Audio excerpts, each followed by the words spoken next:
샬롬, 말씀 읽어주는 김기훈 목사입니다. 오늘도 기대하는 마음과 사모하는 마음을 가지고 하나님의 말씀 함께 읽겠습니다. 잠언 23장 15절부터 35절까지의 말씀입니다.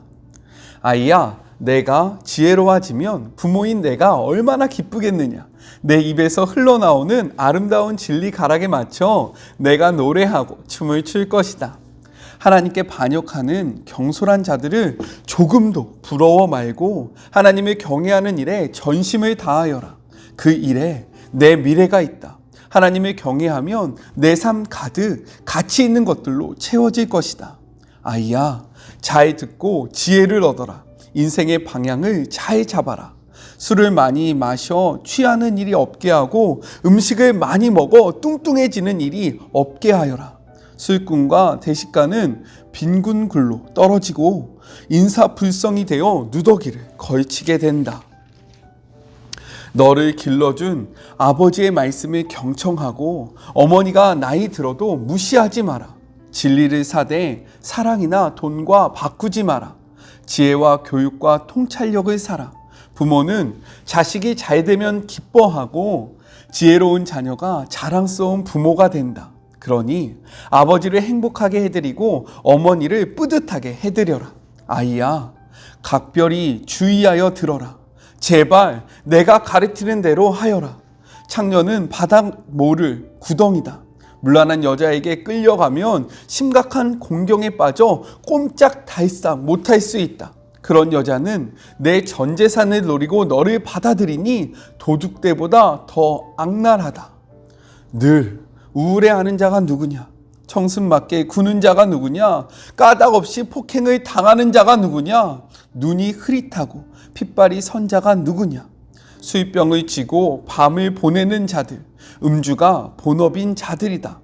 술을 생각할 때는 상표나 향이나 깊은 맛이 아니라 마신 후에 남은 숙취, 곧 극심한 두통과 니글거리는 뱃속을 생각하여라. 사물이 둘로 보이고 혀가 꼬부라지고 비틀거리며 속이 메스꺼리는 것이 정말 좋으냐. 놈들이 때렸지만 하나도 안 아팠지. 날 쳤지만 아무 느낌도 없었어. 술이 깨고 나면 또 한 잔 들이켜야지 하고 말하게 될 것이다. 이것은 하나님의 말씀입니다. 우리요, 광고 보고 말씀 계속 나누도록 하겠습니다. 오늘의 말씀을 나누기에 앞서서요, 우리가 함께 묵상하지 못했던 토요일과 주일의 말씀을 간략하게 이야기하고 넘어가 보도록 하겠습니다.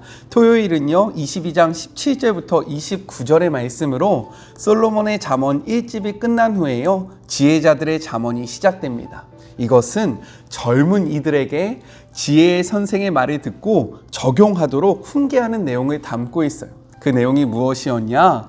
가난한 자를 정당하게 대우하고 분노에 지배당한 자들을 피하고 빚 보증을 서지 말고 타인의 재산권을 침해하지 않으며 자기 일에 노련하고 능숙한 사람이 되기를 권고하는 내용이 담겨져 있었습니다.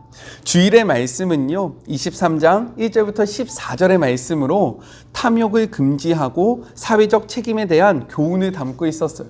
이것과 관련해서는요, 제가 주일날 했던 설교의 링크를 걸어 놓겠습니다. 필요한 분들은 한 번씩 보시면 좋을 것 같습니다. 오늘의 말씀은요, 내 아들아로 시작하고 있어요. 내 아들하고 시작하면서요, 하라라는 긍정의 명령과 말라라는 부정의 명령의 권고들이 함께 어우러져 있습니다. 우리 17절의 말씀을 같이 한번 읽어볼까요? 내 마음으로 죄인의 형통을 부러워하지 말고 항상 여호와를 경외하여라 라고 이야기합니다. 이는 죄인들의 일시적인 형통을 부러워하지 말라라고 이야기하고 있는 거예요.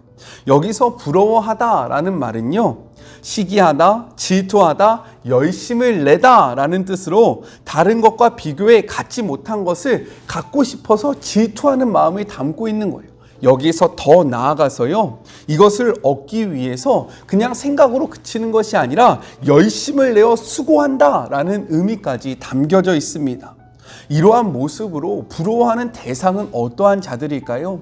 오늘의 말씀을 보면요, 자신을 절제하지 않고 욕심에 따라 방종의 삶을 나아가는 자들이라고 이야기할 수 있는데, 특별히 20절에 술을 즐기는 자, 고기를 탐하는 자, 22절 부모를 경히 여기는 자, 27절 음료, 즉 창녀를 품은 자라고 이야기할 수 있습니다. 그런데 오늘 전체적인 내용을 보면요, 술에 대한 많은 기록이 담겨 있다라는 거예요. 왜 그럴까? 술이 이스라엘 백성의 기본 식생활의 일부였기 때문입니다. 그들은 자연스럽게 식사를 하면서요, 포도주를 마시는 문화가 있었어요. 이것이 그 당시의 문화였습니다. 즉, 가벼운 음주가 이 식생활의 습관이었던 이스라엘 사회에서 예부터 술이 주는 폐해를 망각하고 술에 찌들어 사는 사람들이 많았기 때문에 오늘 말씀, 특별히 잠언에는요, 술에 관련된 말씀이 많이 기록되어 있는 거예요. 이는요, 하나님을 경외하는 자들은 세상의 문화에 휩쓸리지 말아야 함을 우리에게 알려주고 있는 것입니다. 많은 사람들이 그렇게 살아가니까 너희도 그렇게 살아가도 돼 라고 이야기하는 것이 아니라, 많은 사람이 그렇게 살아갈지라도 하나님을 경외하는 자들은 이 문화에 휩쓸려서는 안 돼 라는 경고의 메시지를 우리에게 주고 있다는 거예요. 지금 우리가 살아가는 시대도 동일하지 않습니까? 음주는요, 우리의 일상에서 빠질 수 없는 요소가 되었어요.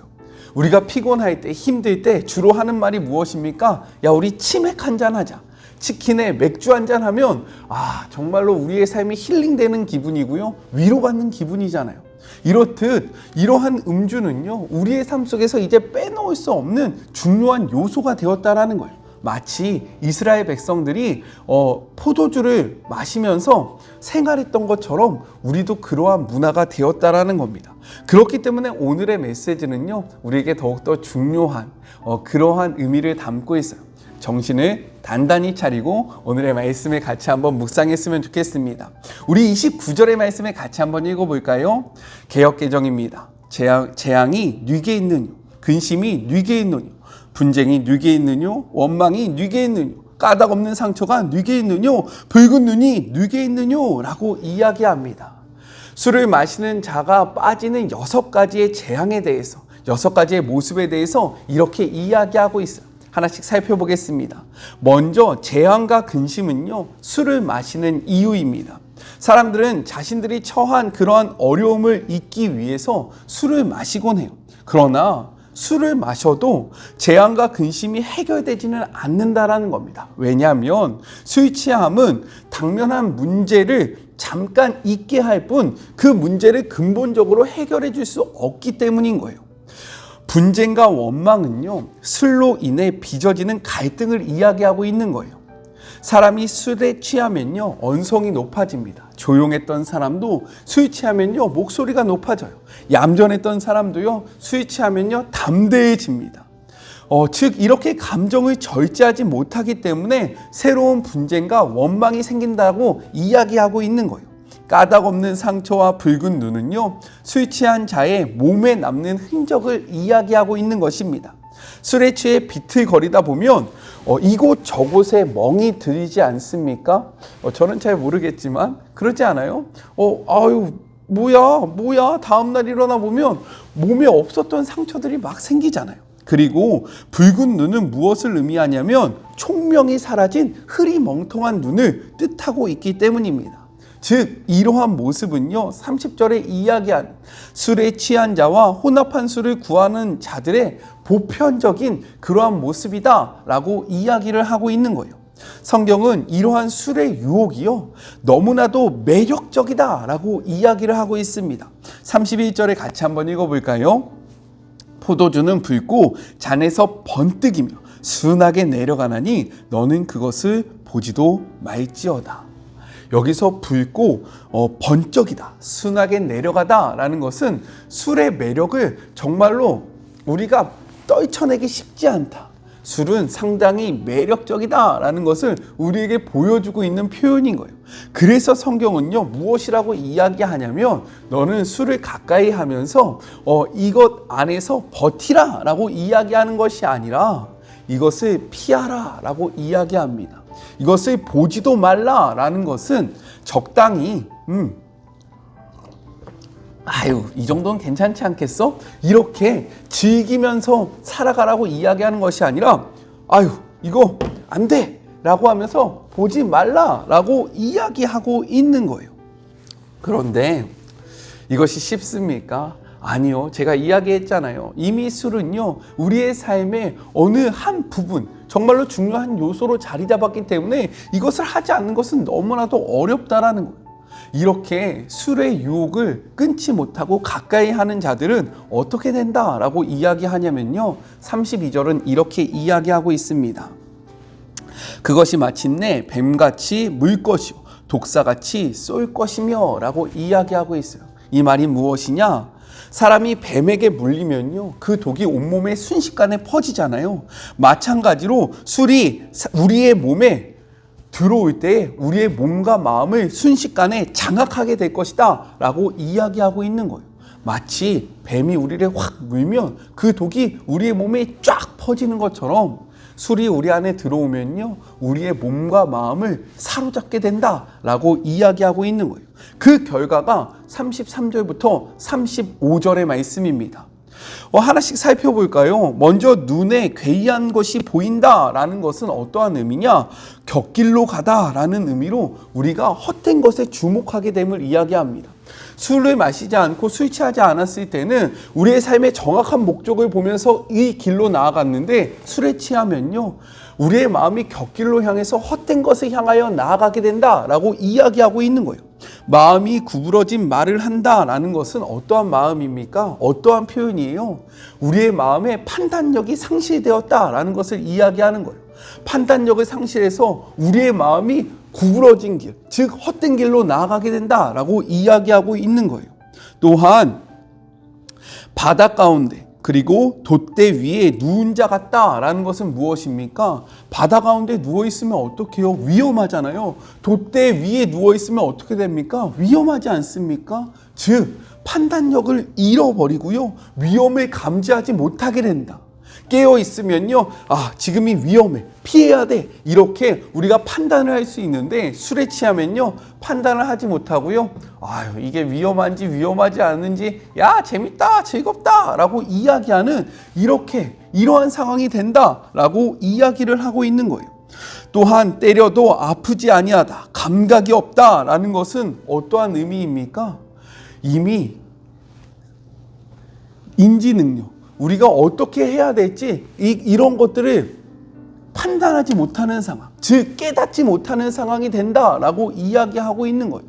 예전에는요, 술에 취하지 않으면, 술을 마시지 않으면 누군가 한 대로 우리를 공격을 하고, 그리고 누군가가 우리에게 다가올 때 이것은 피해야 된다, 이것은 도망쳐야 한다 라고 생각할 수 있지만, 술에 취하면요, 때려도 나는 아프지 않아, 나는 괜찮아 라고 이야기하면서요, 깨닫지 못하는 상태가 된다라고 우리에게 권면하고 있는 거예요. 다시 술을 찾겠다라고 말하는 것은 어떠한 의미이냐? 자제력을 완전히 상실한 그러한 모습을 보여주고 있는 겁니다. 예전에는요, 내가 하고 싶어도 이것에 대한 가치를 판단해요. 이것이 하나님의 뜻인가? 이것이 하나님의 뜻이 아닌가? 생각해보고요, 멈춥니다. 그런데 술에 취하면요, 자제력을 잃어버리는 거예요. 이것이 하나님의 뜻인지, 이것이 나에게 유익이 되는지 따져보지 않고요, 본능이 원하는 대로 살아간다는 겁니다. 우리가 정말로 싫어하는 말이 있어요. 재판을 하다 보면요, 심신미약의 상태였다라고 해서 감형에 처하는 그러한 이들이 있지 않습니까? 그 말이 무엇이에요? 자제력을 상실했고 본능대로 나가기 때문에 그 죄의 값을 줄여주는 거잖아요. 왜 이러한 일들이 벌어집니까? 술에 취해서 벌어진다라는 거예요. 술에 취한 자는요, 이러한 삶을 살 수밖에 없다라고 이야기하고요, 술은요, 우리를 다스린다라고 우리에게 경고를 주고 있는 거예요. 따라서 이스라엘 백성들은 술을 마시는 문화였지만, 지금 성경은요, 너희들이 술을 보아서도 안 된다, 그것에 취해서는 안 된다, 이것과 함께해서는 안 된다, 하나님의 자녀들은 이러한 길로 나아가면 안 된다 라고 우리에게 권면하고 있는 겁니다. 우리나라도 마찬가지예요. 굉장히 흥이 많은 문화 아닙니까? 수요가 우리나라를 떼어놓고 이야기할 수 없는 거예요. 초기 선교사들이 우리나라에 들어왔을 때 그리스도인들을 바라보면요, 야, 정말로 신실한 사람이다 라고 생각되어졌는데, 그들이 술만 마시면 정말로 그런 말이 있잖아요. 개가 된다. 그리스도인의 삶의 모습이 없어지기 때문에 술을 금하는 그러한 기독교의 문화가 생겨난 겁니다. 이것을 안 좋게 보고요, 언제 이렇게 했냐, 언제 이렇게 우리에게 성경이 이야기하냐라는 이야기를 하는 그러한 시대가 되었습니다. 하지만요, 이 당시 이스라엘 속에서도요, 우리와 동일하게 술을요 멀리하라고, 술을 보지도 말라고 권면하는 내용이 성경에 담겨 있다라는 거예요. 왜요? 술이 우리의 삶을 다스리기 때문입니다. 그래서 성경은 우리에게 이렇게 이야기하는 거예요. 에베소서 5장 18절의 말씀, 술에 취하지 말라. 이는 방탕한 것이니 오직 성령함으로 충만함을 받으라. 오늘 하루 살아갈 때, 아니요, 우리의 평생 속에서 술의 다스림을 받는 것이 아니라 성령의 다스림을 받는 그러한 하루하루가 되었으면 좋겠습니다. 아셨죠? 술이 우리 사회의 문화일 수 있어요. 아니요, 문화입니다. 하지만 그리스도인은요, 세상의 문화대로 살아가는 자가 아니라 하나님의 말씀대로 살아가는 자예요. 우리에게 유익하지 않으면요, 절제할 줄 아는 자가 바로 그리스도인이고 지혜로운 자입니다. 이 말씀을 기억하시는 복된 그런 하루가 되었으면 좋겠습니다. 우리 같이 기도할까요? 하나님 감사합니다. 술이요, 참 묘한 매력이 있는 것 같습니다. 어떻게 보면 우리의 마음을 위로해 주는 것 같고요, 우리의 삶의 근심을 덜어주는 것 같습니다. 하지만 성경은 이야기예요. 이것이 우리의 삶의 근심을 덜어줄 수 없고 이것이 참된 평안과 기쁨을 줄 수 없다라고 이야기합니다. 술의 다스림을 받는 것이 아니라 성령의 다스림을 받으라고 우리에게 권면하고 있습니다. 하지만 세상은 우리에게 이야기해요. 야, 괜찮아. 야, 이런 것들은 즐길 줄 알아야 돼. 야, 유별나게 너희만 왜 그래? 라고 이야기하면서요, 우리로 하여금 구별된 삶을 살아가지 못하게 합니다. 하나님의 말씀 앞에 깨어 하나님의 뜻이 무엇인지 바르게 분별하는 주의 모든 자녀들이 될 수 있도록 주님 축복하여 주시옵소서. 모든 것이 가하나 모든 것이 유익하지 않다라고 이야기했던 그 말씀을 기억하며 하나님, 우리의 삶 속에 절제된 삶을 살아가는 주의 모든 자녀들이 되게 하여 주시옵소서. 함께 하실 주님을 기대하며 거룩하신 예수님의 이름으로 기도드립니다. 아멘. 모든 것이 가하나 모든 것이 유익한 것은 아닙니다. 하나님의 뜻이 어디에 있는지 바르게 분별하는 새로운 한 주가 되었으면 좋겠습니다. 저는요, 또 내일 만나도록 할게요. 사랑하고 주님의 이름으로 축복하면서 오늘 하루도 힘내세요. 우리 내일 만나요. 안녕. 오늘도 수고하셨습니다.